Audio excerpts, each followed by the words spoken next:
만국 공통, 상상 속의 존재이자 먹이사슬의 정점으로 묘사되는 종이 있습니다. 신화와 전설 속에서 주로 묘사되는 단연코 최강의 존재, 바로 지난 영상에서 다루었던 용에 관한 이야기인데요. 그런데 여러분, 만약 이 용과 그 능력이 그저 인간의 상상력이 창조한 허구가 아닌 실제로 세상에 존재해왔고 또 존재하고 있다면 믿음이 가실까요?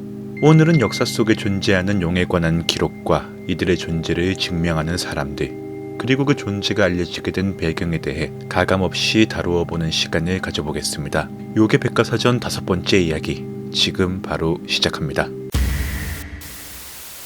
비록 용이라는 존재를 실제로 목격한 사람이 없을지언정 우리는 이들의 생김새를 쉽게 떠올릴 수 있을 만큼 많은 매체를 통해 보아왔고, 또 그만큼 이들은 한편으로 우리에게 상당히 익숙한 존재입니다. 정확히는 다양한 동물의 모습이 합쳐진 듯한 모습 때문인지 용은 인간에게 친숙한 동물이라는 주장들이 오래도록 제기되어 왔었죠. 오늘의 핵심인 용을 실제로 보았다는 목격담들을 다루기에 앞서 전통과 역사적 측면에서의 학술적 관점들을 먼저 살펴볼 텐데요. 그 실상을 살펴보자면 과거 혹은 현재 실존했던 동물들이 시간의 흐름에 따라 종교적 관점 혹은 정보 부족 등의 이유로 변형되어 전해져 내려온 것이고, 그 일련의 과정에서 이름이 그저 용이라 붙여졌다는 건데요. 우리에게 가장 흔히 알려진 용의 특징은 총 9가지 동물의 모습을 가지고 있다는 것으로, 그래서인지 용의 기원에 대해서는 너무나도 다양한 주장들이 존재한다는 겁니다.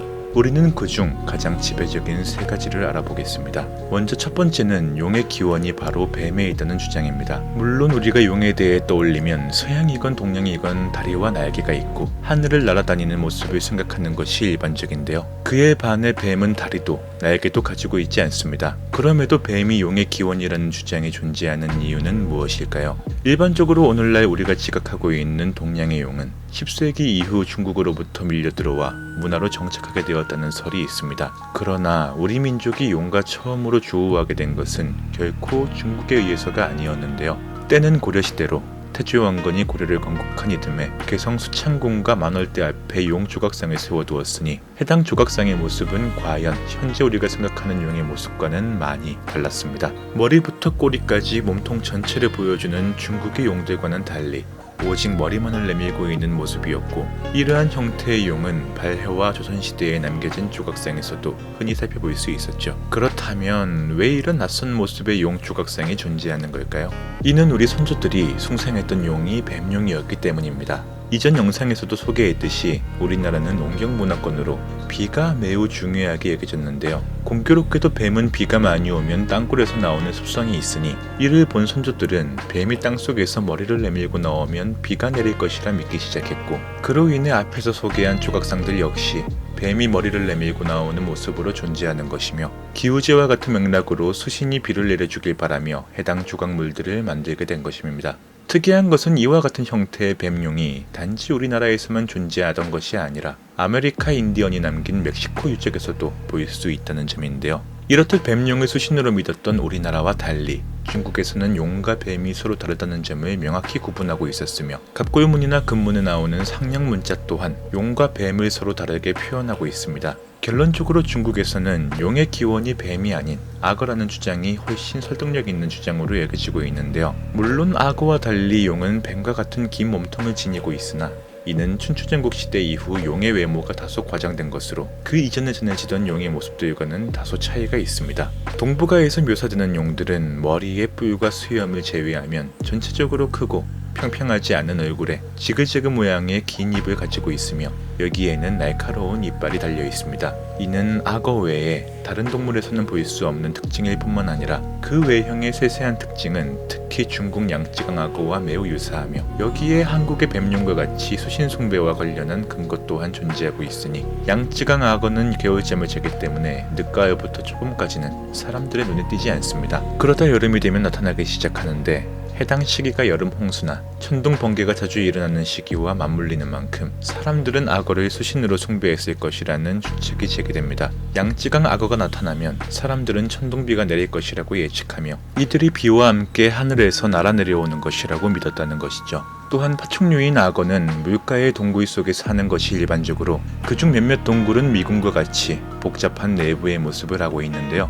이러한 특징으로 인해 용궁 전설에서의 용들이 물이 깊은 동굴 안에 공전을 짓고 산다는 이야기가 퍼지게 된 것이라고 하고, 여의주 이야기의 경우 악어가 즐겨 먹던 어패리 속 진주가 그 유래가 된 것이며, 이러한 근거에 따라 용에 대한 신화는 악어의 생활 습관을 통해 설명될 수 있다고 합니다. 뿐만 아니라 용이 곧 악어를 의미한다는 주장에 대해서는 중국의 고대 고사성어인 용호상벽을 근거로 삼는 경우 또한 존재하는데요. 사자성어와 같이 용과 호랑이는 서로 비견되는 존재로 여겨지나, 중국의 경우 호랑이가 육지에서 최강의 맹수이고 악어가 강에서 최강의 맹수인 것을 생각하면 해당 고사성어 또한 용의 기원을 악어로 보는 근거가 된다는 것이죠. 제법 그럴싸한 이야기지만 그럼에도 이에 대한 반대 의견 또한 존재하긴 합니다. 바로 오랜 과거부터 현재까지 변하지 않고 묘사되는 용의 뿔의 존재 때문으로 실제로 양쯔강 악어뿐만 아니라 그 어떤 악어의 머리에서도 뿔을 찾아볼 수는 없기 때문이며, 이에 대해 중국의 용이 악어에서 시작했다는 사람들은 악어가 물속에서 사슴과 같은 동물을 사냥하는 모습을 착각했을 가능성 또한 있다고 반론하기도 합니다. 이렇게 용의 표본은 본디 악어라는 주장을 한편으로 또 다른 종을 근거로 삼는 목소리도 있는데요.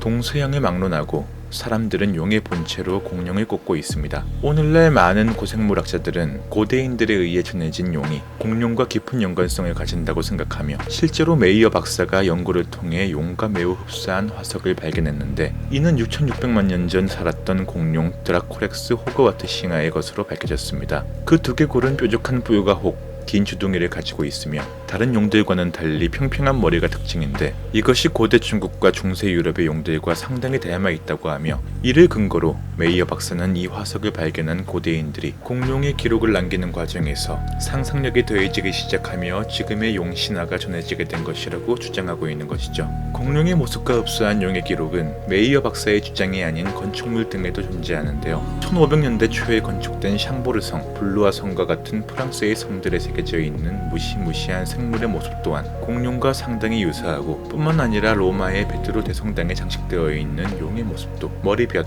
박쥐 모양의 날개, 4개의 발톱이 있는 발 등 익룡의 모습과 거의 동일하게 나타나 있는 것을 확인할 수 있습니다. 물론 위에서 설명한 주장들처럼 용이라는 존재가 동물의 이미지에 사람의 상상력과 더해져 변형된 것이 아니라 용 그 자체로 하나의 실존하는 동물로 보는 사람들도 있는데요. 이러한 주장에는 적지 않은 목격담들이 그 근거로 제시되고 있으며, 용을 목격했다는 사람들은 머나먼 과거에서부터 존재해왔는데요. 1658년 영국의 성직자인 에드워드 텁셀이 쓴 저서 네발 짐승과 큰 뱀의 역사에는 용의 모습이 묘사되어 있으니, 용의 생김새에 대한 기록은 물론 충분히 많이 존재하지만 이 기록이 특히 더 흥미로운 이유는 이 책에서 설명한 용의 모습이 유럽의 용들이 아닌 우리가 알고 있는 동양의 용과 99% 동일하다는 점입니다. 용에 대한 기록의 경우엔 아엘리아누스의 동물의 본성에서도 찾아볼 수 있는데요. 기록에 따르면 알렉산더 대왕이 인도를 침공한 후 그는 거친 숨소리를 내는 거대한 용이 동굴에 살고 있으며, 사람들은 이를 신으로 경배한다는 보고를 받았다고 합니다. 동물의 본성이라는 책이 구전이 아닌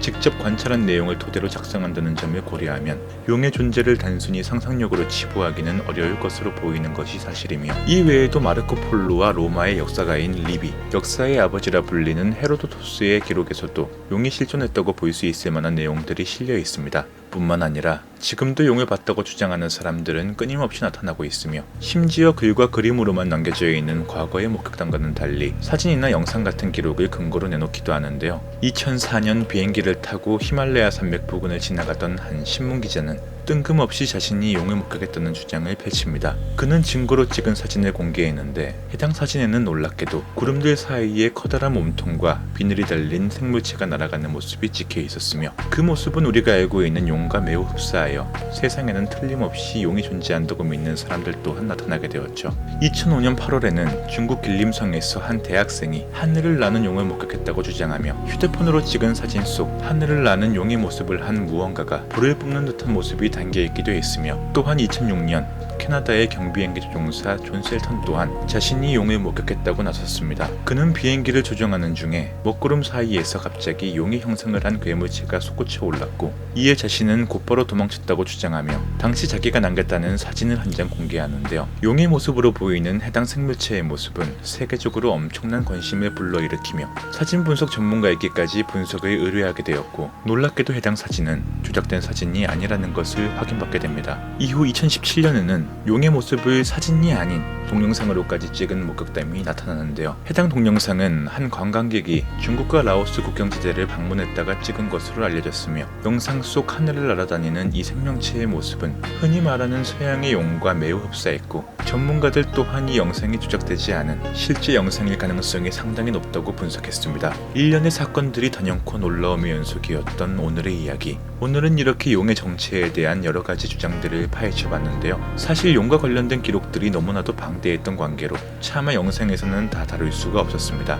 여러분은 오늘 소개한 주장들 중 어떤 것이 가장 설득력 있게 와닿았나요? 오늘도 파면 팔수록 미스터리해지는 존재 용에 대해 살펴봤습니다. 이번 요괴백과사전은 여기까지이며 다음 영상에서 더 흥미로운 주제의 요괴로 돌아오겠습니다. 오늘도 끝까지 시청해주셔서 대단히 감사드립니다.